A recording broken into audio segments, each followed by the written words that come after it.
क्या आपने कभी गौर किया है, जैसे ही आप नहाने जाते हैं अचानक पेशाब का दबाव बढ़ जाता है। कभी ऐसा लगता है कि अभी तक कुछ नहीं था, लेकिन जैसे ही पानी शरीर को छूता है पेशाब की इच्छा जाग जाती है।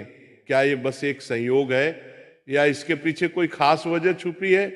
जिंदगी में कोई भी घटना बस यूं ही नहीं होती, हर छोटी छोटी चीज के पीछे कोई ना कोई वजह होती है। अब सवाल ये उठता है कि नहाते वक्त हमें पेशाब क्यों आती है? क्या ये हमारे शरीर की कोई कमजोरी है? क्या ये किसी बीमारी का संकेत है, या फिर ये दिमाग और शरीर के बीच गहरे रिश्ते की तरफ इशारा करता है? बस सोचो, अगर ये सिर्फ शरीर का एक सामान्य काम होता तो हर कोई इसे इतना गहराई से क्यों महसूस करता? नहाना सिर्फ साफ सफाई का मामला नहीं है। नहाना एक ऐसा प्रक्रिया है जिसमें शरीर, दिमाग और आपकी पूरी चेतना जुड़ी होती है। पानी, जिसे सबसे पवित्र तत्व माना जाता है, सिर्फ आपके शरीर को नहीं धोता बल्कि आपके अंदर जमा थकान, तनाव और दबाव को भी धो देता है। और जैसे जैसे शरीर हल्का हो जाता है उसका दबाव पेशाब के रूप में बाहर निकलता है। लेकिन ये तो बस सतह की बात है, असली कहानी इससे कहीं गहरी है। क्योंकि शरीर का हर अनुभव मन का भी अनुभव होता है और मन का हर अनुभव शरीर में उतरता है। तो जब आप नहाते हैं ये सिर्फ एक जैविक प्रक्रिया नहीं है, ये आपके मन और शरीर के बीच एक बातचीत है। अब सोचो, जब पानी तुम्हारे शरीर को छूता है तो क्या होता है? तुम्हारी त्वचा के हर रोम छिद्र में हलचल मच जाती है, तंत्रिका तंत्र सक्रिय हो जाता है। ठंडक या गर्म पानी का एहसास दिमाग को ये बताता है कि शरीर को कुछ छोड़ने की जरूरत है और उसका पहला तरीका पेशाब करना होता है। लेकिन ये पूरी सच्चाई नहीं है, क्योंकि अगर ये सिर्फ ठंडे पानी का असर होता तो फिर जब हम गर्म पानी से नहाते हैं तो ये क्यों होता? अगर ये सिर्फ मूत्राशय की वजह से होता तो नहाने से पहले ये क्यों नहीं होता और पानी गिरते ही अचानक क्यों होता है? यही वो राज्य है जो लोगों को हैरान कर देता है। जैसे ही आप नहाना शुरू करते हैं शरीर आराम की स्थिति में चला जाता है, और जैसे ही शरीर आराम करता है सबसे पहले वो दबाव को रिलीज कर देता है। ये दबाव कभी पेशाब के रूप में दिखता है, कभी गहरी सांसों में और कभी थकान के एहसास में। इंसान तब तक दबाव में रहता है जब तक वो खुद को छोड़ना नहीं सीखता। नहाना, पानी में डूबना, ये सब काम इसलिए अच्छे लगते हैं क्योंकि ये आपके अंदर के बोझ को हटा देते हैं। बस याद करो कि कभी गर्मी में जब तुम ठंडे पानी से नहाने बैठते हो तो पहला छींटा ही पूरा शरीर एक झटका महसूस करता है। उस झटके में शरीर कुछ देर के लिए नियंत्रण खो बैठता है और नियंत्रण खोने से इच्छा पैदा होती है। अब आप सोचेंगे कि क्या ये हर किसी के साथ होता है? हाँ, लगभग हर किसी ने कभी ना कभी इसे महसूस किया होता है। लेकिन फर्क ये है कि कुछ लोग इसे सामान्य समझकर भूल जाते हैं और कुछ इसके पीछे छुपे राज की तलाश शुरू कर देते हैं। और जो तलाश शुरू करता है वो जिंदगी के असली ज्ञान के करीब पहुंच जाता है। क्योंकि यहाँ एक नाजुक बात छुपी है, पानी और पेशाब दोनों एक ही तत्व से बने होते हैं। जब पानी बाहर से शरीर को छूता है तो शरीर के अंदर पानी का तत्व भी प्रतिक्रिया करता है। यही प्रकृति का संतुलन है, ये एक अनुनाद है। शरीर और प्रकृति के बीच रिश्ता आईने जैसा होता है, जो कुछ बाहर होता है वो अंदर भी परिलक्षित होता है। तो जब बाहर का पानी तुम्हारे शरीर से मिलता है तो अंदर का पानी यानी पेशाब भी बाहर आने को बेचैन हो जाता है।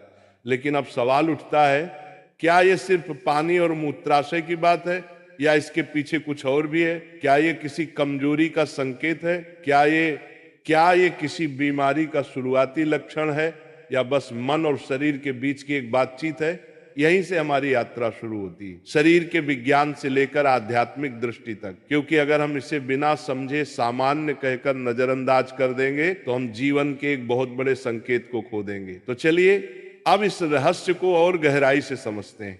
हर बार जब तुम कुछ छोड़ते हो, कुछ रिहा करते हो, तो वो तुम्हारे बोझ से आजादी देता है। लेकिन ध्यान रखना, ये सफर आसान नहीं होगा, क्योंकि जो दिखता है वो सच नहीं होता और जो नहीं दिखता वो गहरा सच होता है। लेकिन सवाल यह है कि ऐसा क्यों होता है कि कुछ लोग इसे ज्यादा महसूस करते हैं और कुछ कम? यहां मनोविज्ञान की भूमिका आती है। मनोविज्ञान कहता है कि हमारा मन और शरीर गहराई से जुड़े होते हैं। जैसे ही मन आराम करता है शरीर भी रिलीज होना चाहता है। इसे कैथारसिस कहते हैं। सोचो, जब तुम रोते हो तो कैसा महसूस करते हो?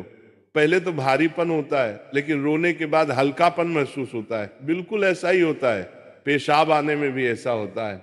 ये एक तरह की साफ सफाई है, और नहाना भी ऐसी ही एक प्रक्रिया है जो आराम और तरोताजगी दोनों को जगाती है। इंसान लगातार दबावों के नीचे रहता है, तनाव, इच्छाएं, डर, गुस्सा, चाहत, ये सब अंदर जमा रहते हैं। जब आप नहाते हैं तो पानी सिर्फ शरीर को नहीं धोता, ये आपके दबावों को भी पिघलाता है। और जैसे ही दबाव कम होता है, शरीर से छोटे छोटे रिहाई के संकेत पहले निकलते हैं। मतलब पेशाब आने की इच्छा सिर्फ जैविक नहीं है, बल्कि मनोवैज्ञानिक भी है। ये इस बात की निशानी है कि जैसे ही आप आराम में, शरीर राहत चाहता है। पानी सिर्फ शरीर को साफ नहीं करता, ये आपके अवचेतन तक पहुंचता है, क्योंकि पानी का अस्तित्व बहुत गहरा है। आप मां के गर्भ में पानी से घिरे हुए पैदा हुए थे। आपके पहले अनुभव पानी से जुड़े होते हैं।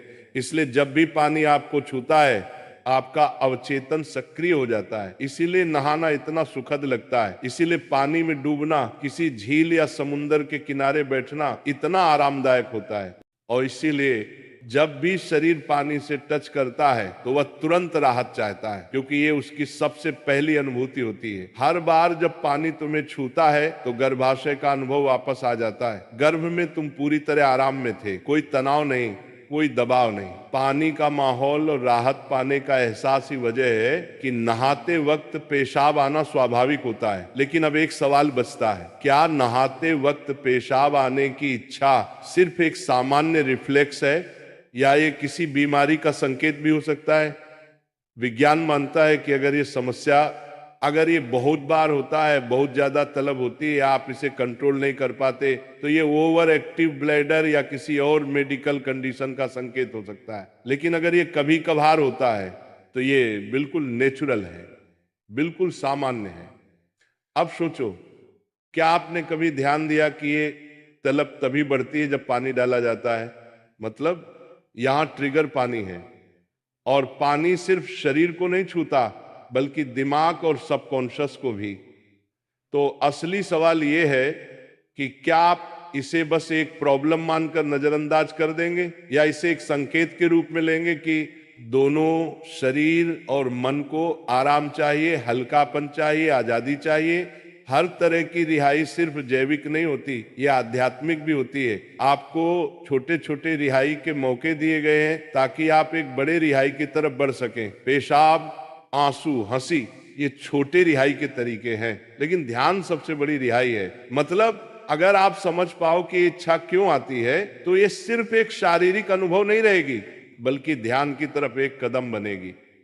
चलो अब नाम जप करते हैं राधा रानी का, तो मेरे साथ बोलेंगे, राधे राधे, जय राधा रानी की जय, राधा रानी की जय, राधा रानी की।